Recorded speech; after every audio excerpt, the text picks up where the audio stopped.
Ladies and gentlemen, welcome back to Tiny Blue Games. My name is, of course, Csaw or Chris, and today we're talking about World of Warcraft Classic in 2019. Now, specifically, we're continuing with our casuals journey to level 60. This is episode 2. If you haven't watched the first episode, I'm sure it's somewhere either down below or in the playlist to the side. But, long story short, it's me starting my character. In this one, we're talking about getting to just about level 9 and almost level 10, and really the journey so far through the starting zone, which has been quite interesting, to say the least. But I guess I should do a bit more overall news of World of Warcraft Classic. I dropped a few words there. I should mention, actually, before that I am still sick, or sick again, one of the two. I don't know, I'm fighting like a cold that just seems to not want to give up. I do have some tea going on in the background, so I might pause to take a sip. And you might ask, why are you making a video then? Well, I think it's a really good thing to continue doing what you usually do when you're sick, because that's number one, not letting the sickness win. And number two, I think it just kind of allows you to power through and sort of get better quicker than you would have. And number three, I just don't want to let you guys down, so we're making a video. You might have to deal with me having a little bit deeper of a voice. I've been told it makes me sound older when I'm sick, so there you go. There's a small advantage that way, but it shouldn't be too bad. But let's give it a go. I wanted to say we want to talk a bit about some general WoW Classic news. Well, someone actually hit level 60. They did that, I think, 5 or 6 days after launch, which is incredible. They're obviously someone who is trying to go for world first. You don't just accidentally get to that level that quickly. And we're clearly streaming and, reducing their sleep, took off work, yada, yada, yada, but it's still extremely quick. But what's more impressive, and I think has taken a lot more people by surprise, is that they've actually downed a lot of raid bosses already. And it's kind of surprising because, in the actual game, it took so long. You have to get attuned, you have to get into the raid, you have to get gear, you have to do this, that, and the other. Well, really, if you actually know all the steps required, if you already know the mechanics, the fights aren't that difficult. The gear dependency isn't that big. So people who have been doing this on private servers, who have been doing this a lot, it's not that hard for them. And that's kind of what we've seen, where there's, groups that have just gotten to 60, even with some people that aren't 60, and down some bosses really quickly. Now, there's a bit of a mix bag of reactions to this. Some people are like, wow, they're ruining the experience. Some people are like, wow, that's super cool that people are taking this so hardcore.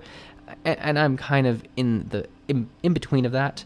I'm obviously level 8. I'm obviously all about taking my time, but I really appreciate the spread of people that play this game for different reasons. Like, there's obviously the extreme that people are racing, or the extreme that people don't even care about leveling. And I think it's great. I think it's such a exciting thing to see, because you interact with all these different people. There's people who are driving demand for different items because of their different place in the game and their different desires to achieve different things. It's super exciting. But let's talk about what this little gnome mage wants to achieve. Since you last saw me, I do have some new skills. Specifically, I have Frostbolt. I have Fire Blast, I believe, which is an instantaneous blast of fire. And I'm actually just going to grab some tea real quick. I don't know why I did the thing. I guess I thought it just added to the tea sip. So there you go. You had me sip some tea while recording. I don't know why that was such a different feeling. Like, just whenever you do something different and you're being recorded, when you're really overthinking your actions, it makes it really weird, even when you do normal things. So I don't know what to tell you.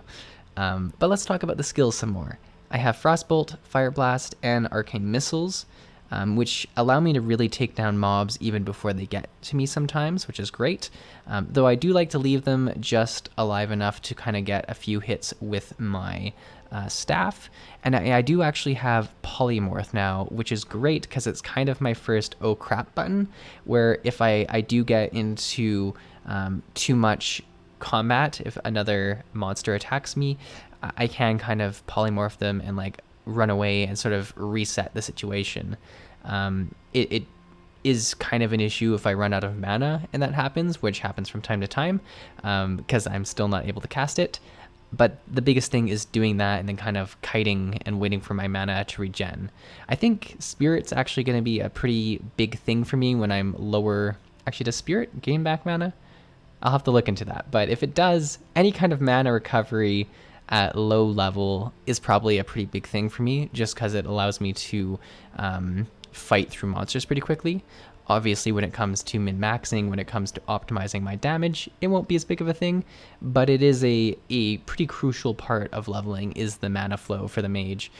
And obviously, I can also conjure water, which is a saving grace and a big money saver as well.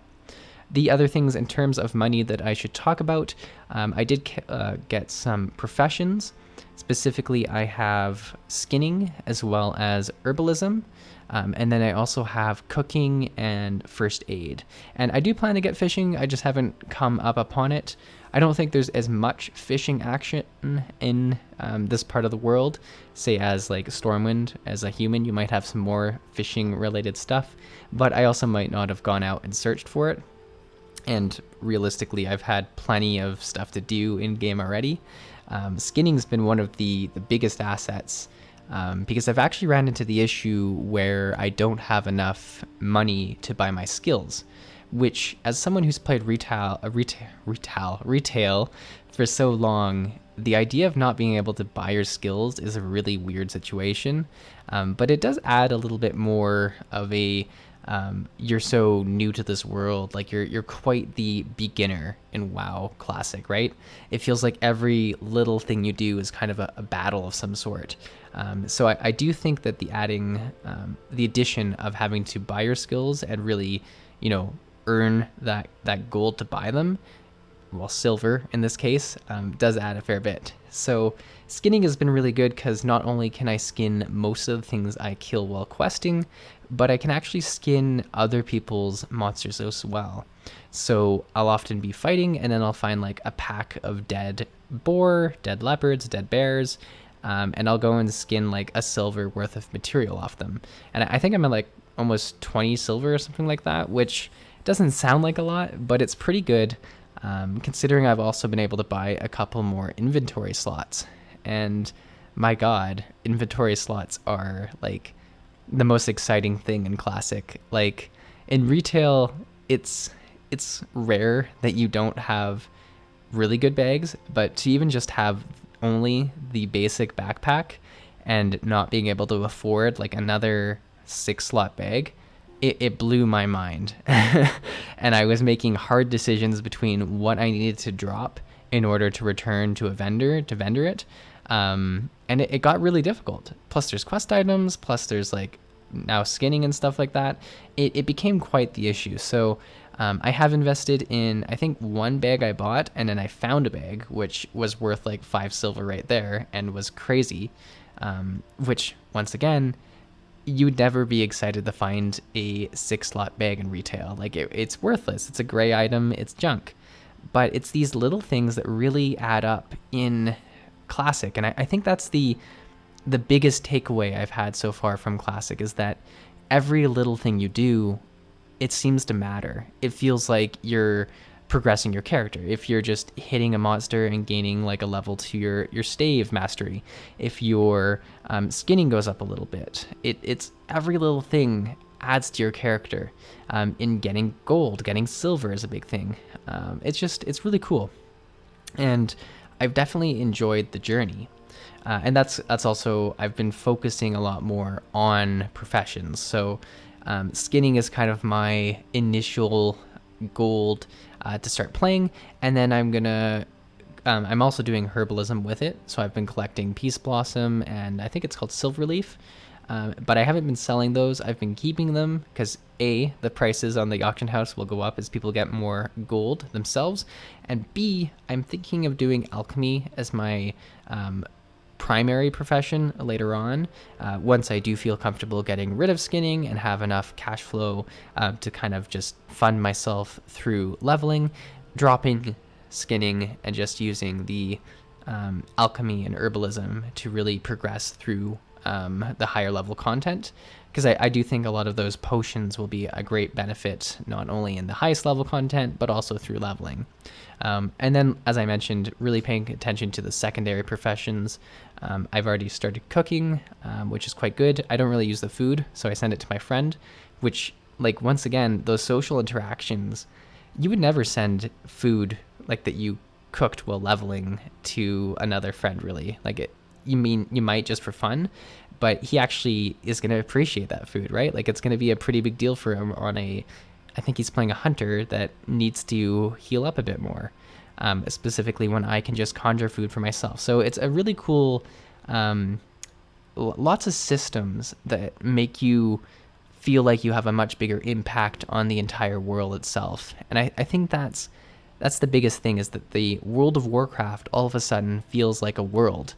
Like, I've gone in such little distance in this game in terms of like how far I've actually traveled, and it feels like I've done so much more than, leveling a character in retail, than doing world quests in retail. Like, you just cover so much distance so quickly.